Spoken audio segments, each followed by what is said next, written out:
Edmonton Oilers wrap up this 3-game California road trip in beautiful San Jose. And Bob, well, if you like a dominant Oilers win, then you were very happy the other night when the Oilers took an 8-1 victory over the LA Kings. And they're looking to be able to continue that energy today against the Sharks.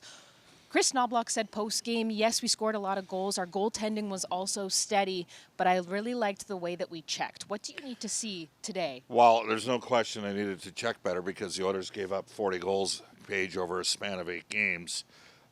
For me, it was tough to gauge the performance against Los Angeles. Los Angeles has the oldest team in the NHL.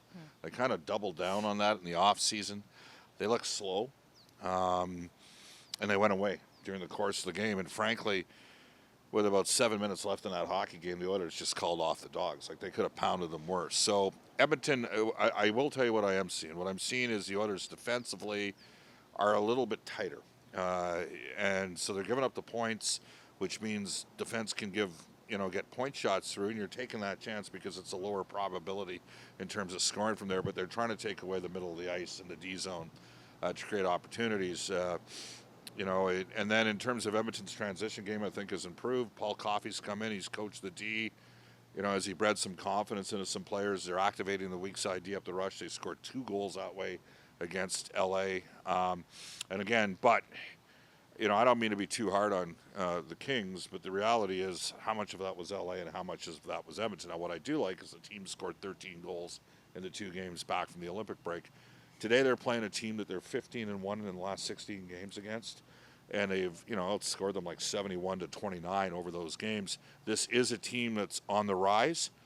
That said, since Edmonton rallied from that 3-0 deficit against San Jose and came back and won in overtime, the Sharks haven't won a game. So I'm going to be intrigued to see this.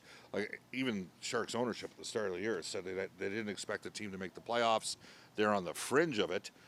This is a big game, but it can also be a game for greater separation for Edmonton today. Yeah, no matter what, each game now moving forward has been important, especially on this road trip. So much needed 2 points for the Edmonton Oilers to be able to bring home Kasperi Kapanen, a game-time decision. Yeah. Just a quick thought on what you're looking forward to if we do get to see him from him. Well, if he does play, I think he's going to play further down the lineup. Like, I don't think you'll see Podkolzin reunited with Draisaitl and Kapanen.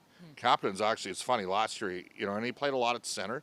Once Connor and Leon sort of alternated being in and out of the lineup in the final 15 games, Kasperi had a challenging time, last year during the regular season, and then stepped up in the playoffs. To ask a guy to play with the degree of physicality that you have to play with in the playoffs and that he can bring because of his speed on a day-to-day basis in an 82-game schedule might be a lot. And he's been derailed 2 or 3 times here. I do think he can help Edmonton. And he maybe for a game plays a little bit further down, but what we've seen here in the 2 games so far is Chris Knobloch's made a concerted effort to ensure that the minutes are balanced a little bit more with the forwards. And I think that has to be a reoccurring theme carrying forward. Kapanen is a pending UFA, so too is Jack Roslovic.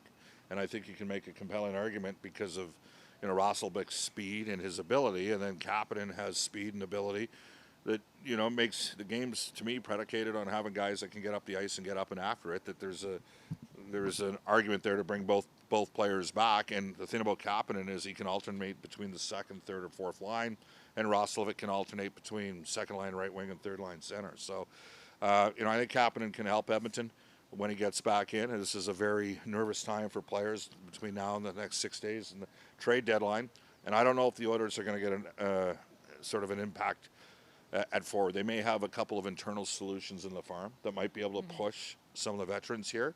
And conversely, maybe there's been a reevaluation to strengthen the defense. So we'll see what transpires on that front. But this is a game where I think you got to ensure that you are playing, getting all the forwards involved during the course of the game.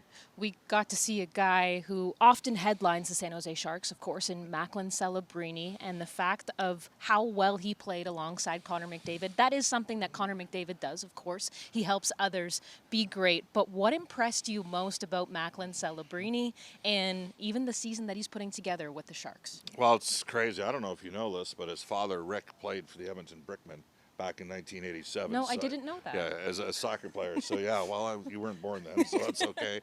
I was like in my 4th year of grade 12. But Actually, I was first year of university. Great year, 1987, and I was about 60 pounds lighter. I digress. There's a lot to like in Macklin Celebrini. I mean, look, I thought he could be better than Connor Bedard in his draft year based upon the people that I talked to. Did I think we might be talking about a potential generational player? I wasn't sure about that. He sure looked like it at the Olympics. And he had lots of opportunities, and I'm sure he's heartbroken that he didn't score in, frankly, either of the final two games because he had opportunities against Finland as well. They got a heck of a player. It's a great building block, and they've got a kid like Will Smith. They got Sam Dickinson on the back end. I don't think they're quite as far along as Anaheim. Like Anaheim's got 4 under 22-year-old forwards that are big, that are going to be really good players. But Celebrini's better than all 4 of those guys. Yep. And they also got Michael Misa, who's going to emerge to be a pretty good player out of San Jose.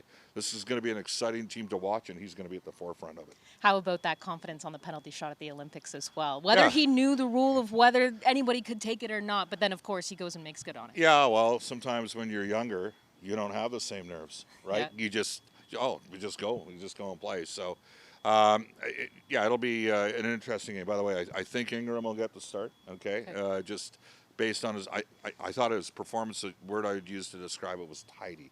He was tidy against LA. No spillage on rebounds. Yep. He's composed. And I think they need that this afternoon against San Jose. Calm, cool, collected. Well, we can't wait for this one in sunshiny San Jose. Bob, thank you so much for joining Game Keys. Oil Country, we'll see you in just a few short hours.